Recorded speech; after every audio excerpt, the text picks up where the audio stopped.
Other than closing arguments, the only thing left in the Kyle Rittenhouse trial to be decided is if there was going to be riots or not. Let's talk about it.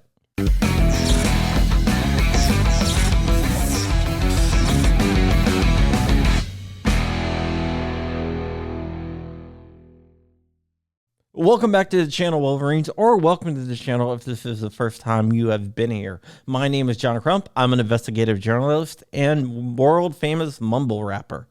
All right, let's go ahead and talk about what's going on today. But before we do that, let's talk about our sponsor, which is JSD Supply. JSD Supply makes some of the sickest 80% kits on the planet. They make a really cool SIG P320 kit that's insane. They have Pat mode slides, and they sell P80 kits. So check them out at JSD Supply. If you do me a big favor, like, comment, and subscribe. It really helps with the algorithm, and we want to punch that algorithm in the face a few thousand times. So go ahead and hit that thumbs up like you would hit Al Gore. So the purpose of the video is to talk about the Kyle Rittenhouse trial. Unlike most people, I have sat through every minute of the trial with my friend and co-host of the John Crump live channel, Flying Rich. And I have some observations to make. First, the prosecution is the dumbest people on the planet. And in fact, I think they might have been trying to cause a mistrial or trying to throw that Hail Mary. Their witnesses sucked. One of the witnesses that they put up on the stand was the dude that got his bicep blown up. He testified that Rittenhouse did not shoot at him until he pointed the gun at him. In fact, he said when he put his hands up, Kyle Rittenhouse did not fire at him.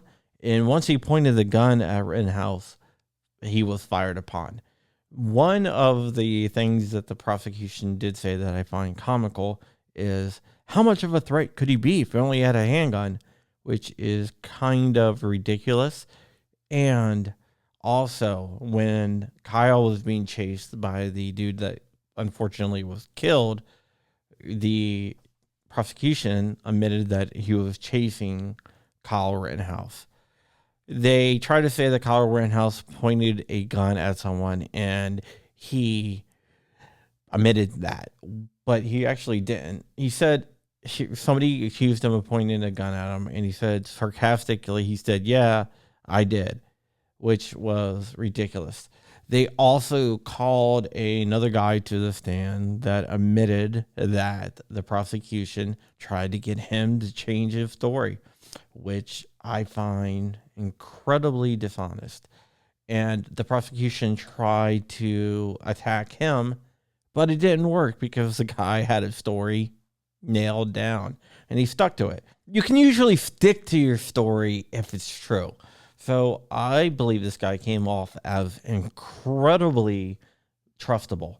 So I believe that he was telling the truth when he said the prosecution tried to get him to change his story. That was very, very interesting.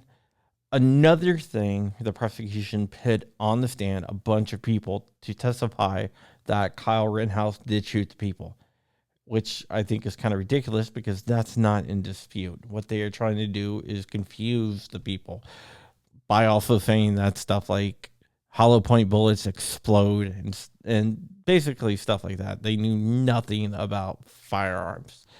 But the defense actually did a hell of a job defending them.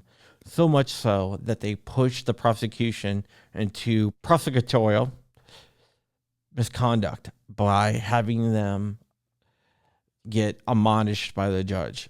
Basically, they were trying to say, hey, if you're not guilty, why did you remain silent? Which I always tell everyone, if you're ever questioned by the police, you should always remain silent because that is your right. So the judge admonished him by attacking someone's civil right, someone's constitutional right, and you cannot do that. That's almost to the point of a mistrial.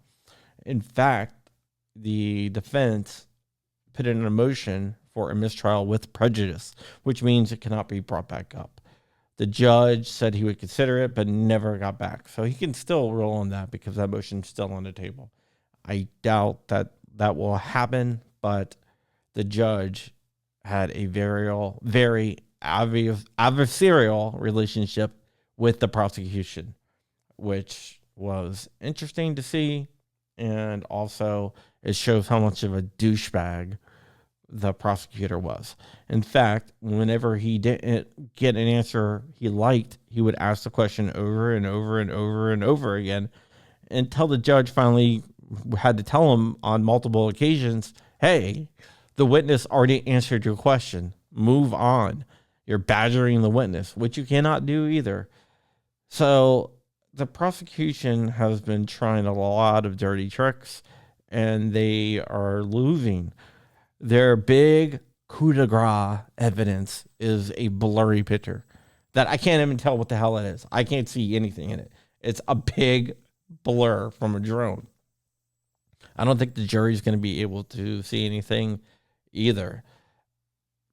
The key witness, when I say key witness, I mean the best witness, was a guy with a YouTube channel named Drew Hernandez. Now, Drew, he wasn't taking any of the prosecutor's crap. Everything that the prosecutor tried to throw at him, he threw right back. The prosecutor was like, what does apparently mean? And he was like, apparently means apparently, and stuff like that.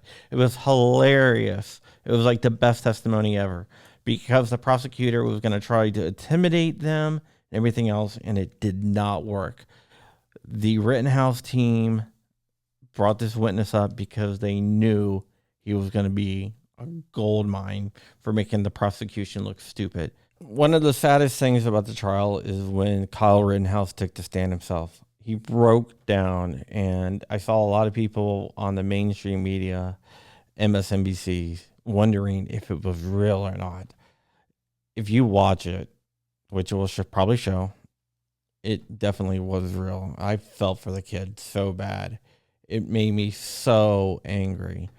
And what the kid had to pit up with when the prosecutor cross-examined him, it was heartbreaking.